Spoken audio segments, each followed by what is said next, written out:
Claps of thunder and flashes of lightning illuminate a swelling sea as a ship buckles beneath the waves.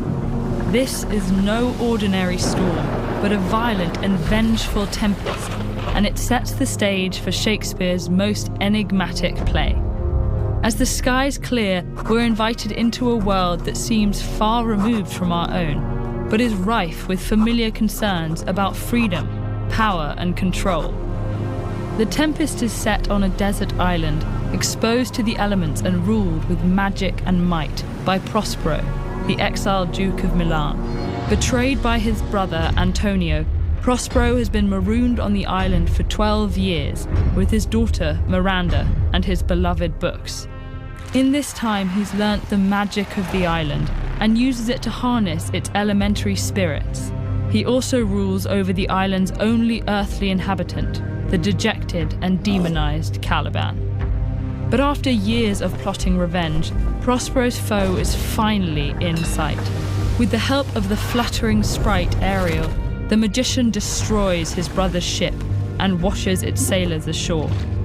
Prospero's plotting even extends to his daughter's love life, whom he plans to fool for stranded Prince Ferdinand. And as Prospero and Ariel close in on Antonio, Caliban joins forces with some drunken sailors who hatch a comic plot to take the island. The play strips society down to its basest desires, with each faction in hot pursuit of power, be it over land, other people, or their own destiny. But Shakespeare knows that power is always a moving target, and as he reveals these characters' dark histories, we begin to wonder if this vicious cycle will ever end.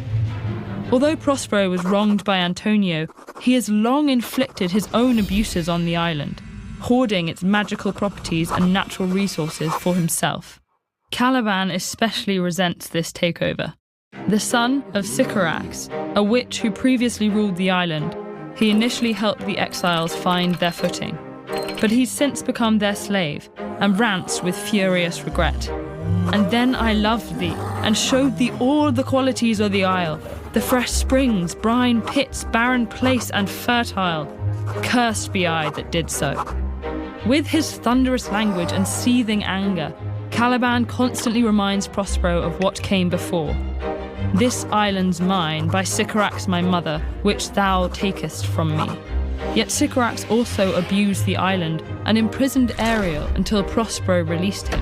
Now Ariel spends the play hoping to repay his debt and earn his freedom, while Caliban is enslaved indefinitely, or at least as long as Prospero is in charge.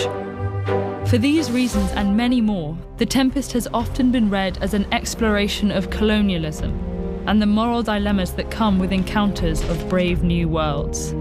Questions of agency and justice hang over the play. Is Caliban the rightful master of the land?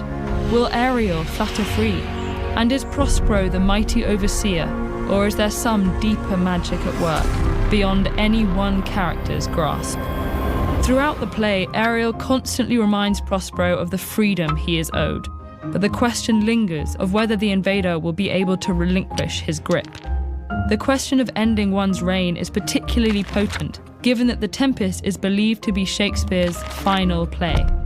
In many ways, Prospero's actions echo that of the great entertainer himself, who hatched elaborate plots, maneuvered those around him, and cast a spell over characters and audiences alike.